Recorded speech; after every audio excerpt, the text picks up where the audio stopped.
Hello friends, most welcome in Rapid Gentle Permanent Homeopathy. I am Dr. Usha Katare, homeopathic physician. Today we are going to discuss about the osteoarthritis.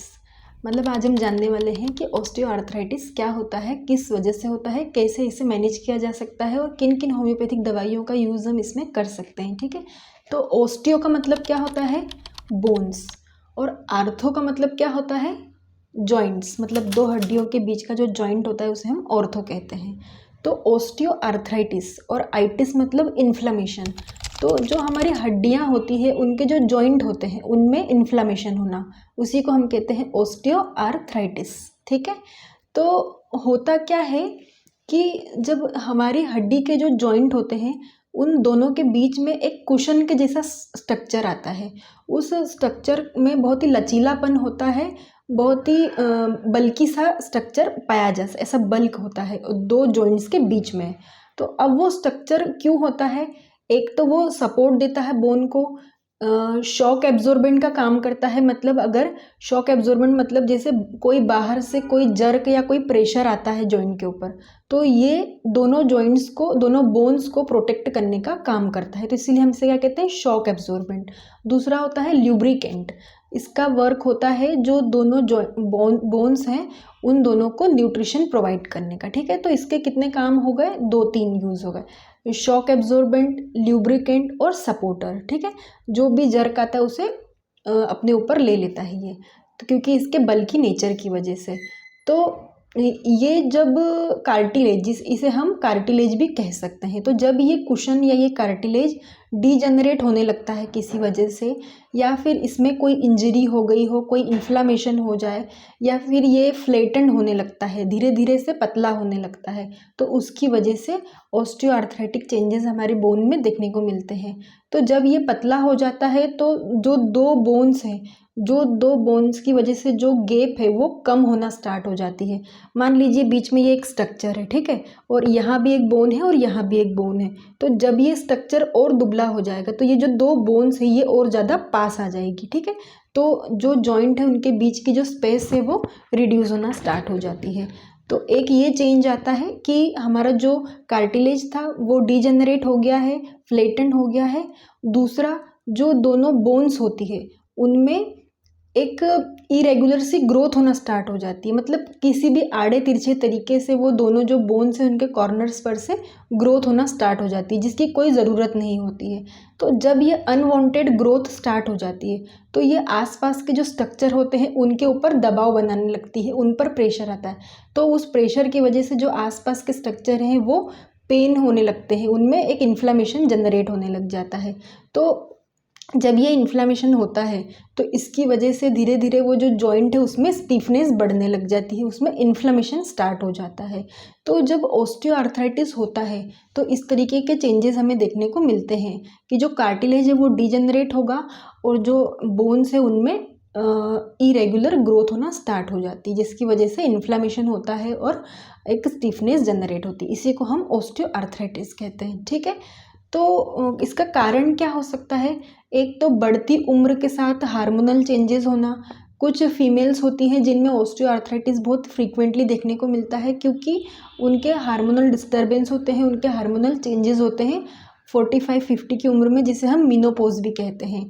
एक होता है obesity, बहुत ज़्यादा body weight बढ़ जाने की वजह से और अपने डाइट पर कंट्रोल ना होने की वजह से, हेल्दी डाइट नहीं लेने की वजह से भी जॉइंट्स के ऊपर बहुत ज़्यादा प्रेशर आता है, बहुत ही वज़न की वजह से प्रेशर आता है। तो आपके जॉइंट्स में सपोर्टर का जो रोल है वो धीरे धीरे से वीक होने लग जाता है, जिसकी वजह से आपको डिफॉर्मिटीज़ होना स्टार्ट हो जाती है। इसलिए वज़न हमेशा कंट्रोल में रखना चाहिए।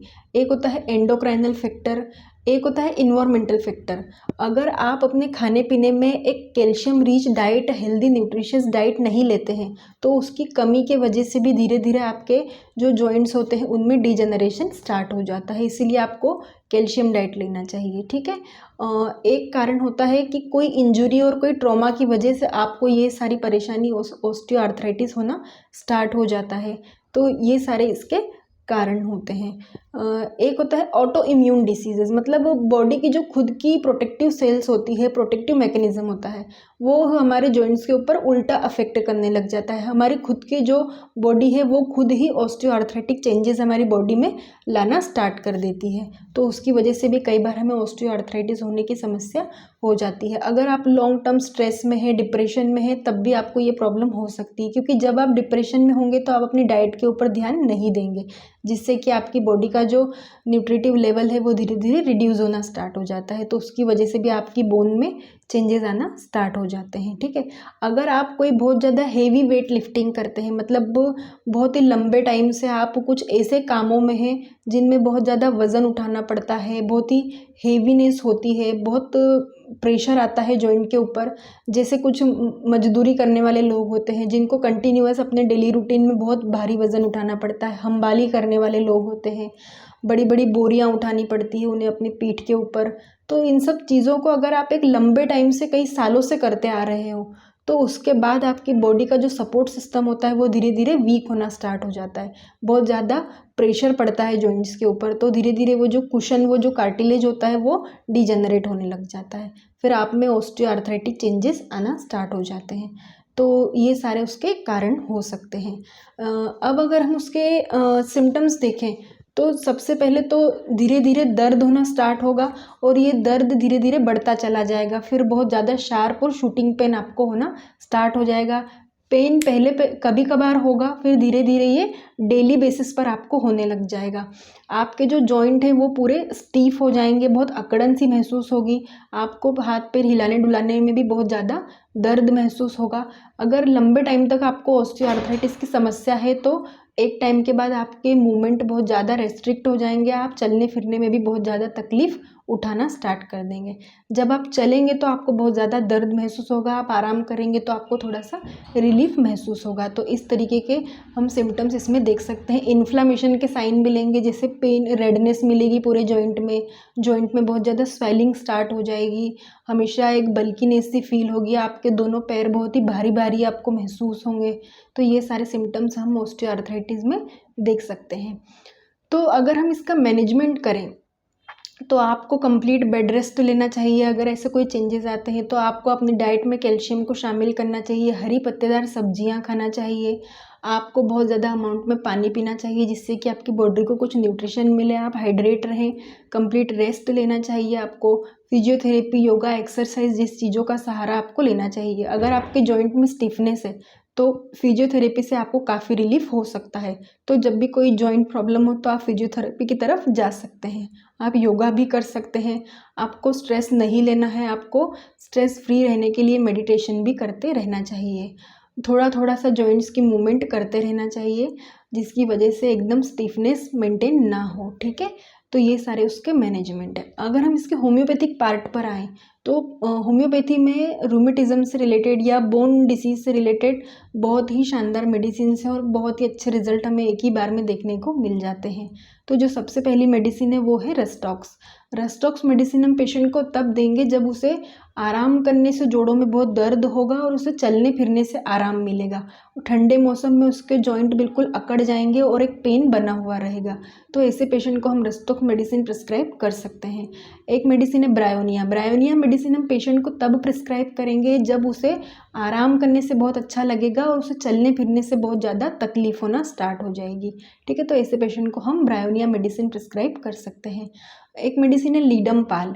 लीडम पाल मेडिसिन हम उन पेशेंट को प्रिस्क्राइब करेंगे जिनको चलने फिरने से बहुत दर्द होगा और जिस जॉइंट में ऑस्टियोआर्थराइटिक चेंजेस आए हैं उस जॉइंट में बहुत ज़्यादा स्वेलिंग और बहुत ज़्यादा ठंडापन लगेगा। उसके जॉइंट को जब हम हाथ लगाएंगे तो हमें एक कोल्डनेस सी फील होती है। ठीक है, और एक पिंचिंग टाइप का पेन होगा, जैसे कि किसी ने उसे डंक मार दिया हो, इस तरीके का दर्द उसके पैरों में होता रहेगा पूरे दिन।